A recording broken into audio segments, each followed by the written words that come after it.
Guilt is a demon because it feeds on your light by convincing you that you owe a debt that does not exist. It attaches itself to your energy field like a hook, whispering that you're wrong, you're bad, you're responsible for someone else's pain, even when you're not. Guilt is a parasitic force that thrives on self-punishment, keeping you small, obedient, and ashamed so that you never fully rise into your power. Guilt is the thing that will keep you separated from the love of all that is. And how is it doing this? It is doing this because as long as that guilt remains within us, it is absolutely contradictory to the love that exists. Now, I know that sometimes we have feelings of guilt, which really that feeling of guilt is just telling you that in a certain situation or a certain circumstance, whatever it was, you wish that you would have exercised love instead of what you did, which that guilt alone is telling you that your innate nature is built of love. And this is why that guilt is there in the first place, because you're recognizing a certain situation and you're like, dang, I wish I would have done this. However, that guilt is something that as long as you allow it to remain in your life and as long as you allow it to attach itself to you, it will continue to speak to you in ways that will keep you detached from the love of all that is. There are so many things that are meant for you, that are supposed to be for exactly you, but this guilt will tell you that you don't deserve those things, that you are not worthy of any of those things. It will tell you that, no, that's meant for other people. That's not meant for you. And it will convince you so much so that you will absolutely believe it. And you may go your entire life believing that you're undeserving, unworthy, unvaluable of the full love of the divine, because that guilt will tell you that you are not worthy of it. And as long as you believe it, it will rule your life. Guilt distorts your inner compass. It makes you doubt your intuition and sabotage your desires and abandon your boundaries. It is the demon that convinces you that choosing yourself is sinful, that taking up space is harmful, that your truth is too much. Guilt keeps you tied to old identities, old relationships, old wounds. If you notice that guilt that you have, it is old. It might even be ancient. I remember working with a woman one time, and she had had her guilt for over 70 years.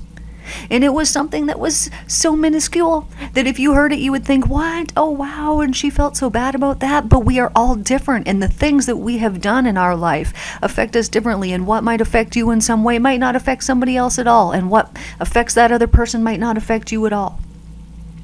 But whatever it is that we are feeling guilty about, I can assure you that you can let it go.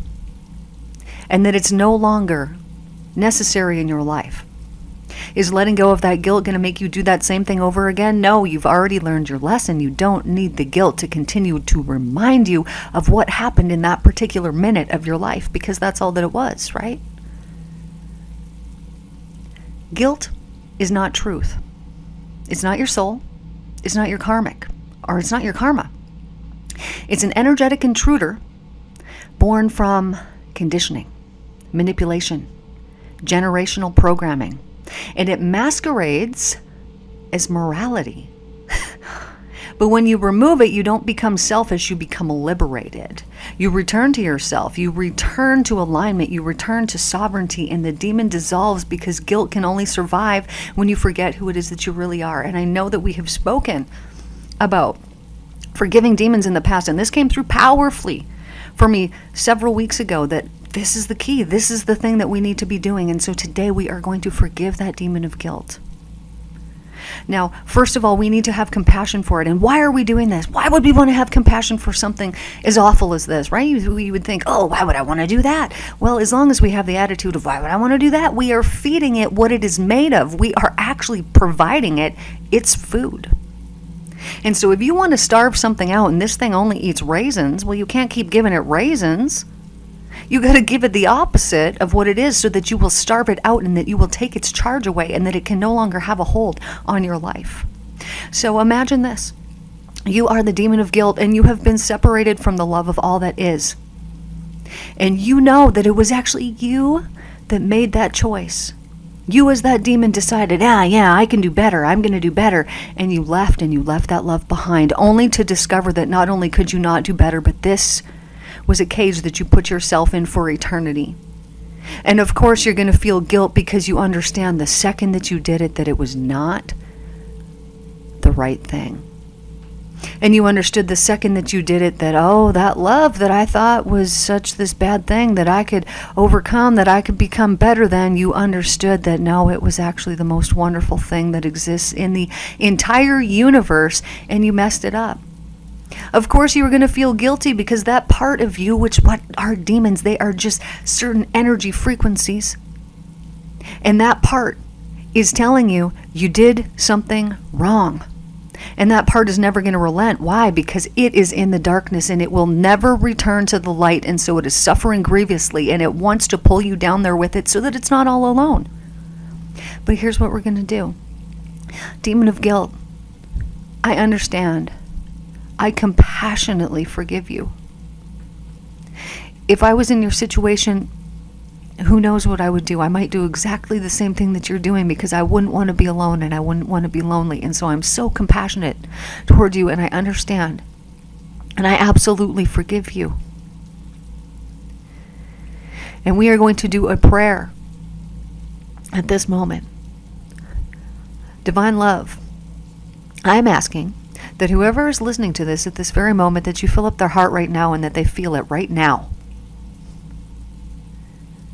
That they feel the energetic shift and that they know that in this moment they have actually been set free and have understood something deeper. And that level of understanding, it goes deeper and deeper and deeper daily as they continue to do the work of letting go of the old ways that are no longer serving and moving forward into the future that is bright, that is light, that is full of meaning, that is full of hope. Divine, I thank you for setting whoever this is here free today. And I pray protection over them. And that protection is just a blanket of pure divine love. And if there is any part of them that is deeming themselves unworthy, I pray that that begins to dissolve and eradicate as well, because it is no longer useful, it is no longer helpful, and it is the old programming, the old wounds, the old pain, the old way. And we do not need to carry that forward into the future, and in fact, we are not going to. This prayer is sealed in light, it is sealed in love, and it is contained within the ethers for anyone to have access to. My beautiful divine beings, thank you for tuning in here today. I was just in the middle of getting ready. I'm having a Thanksgiving, going for Thanksgiving at my mom's today in Phoenix. And I had this come through to me as I was getting ready in the morning, and I couldn't wait one more second to just hop on here and deliver this message to you. So I love you all so very much. Thank you guys for tuning in. You guys are amazing and wonderful, and may you be blessed.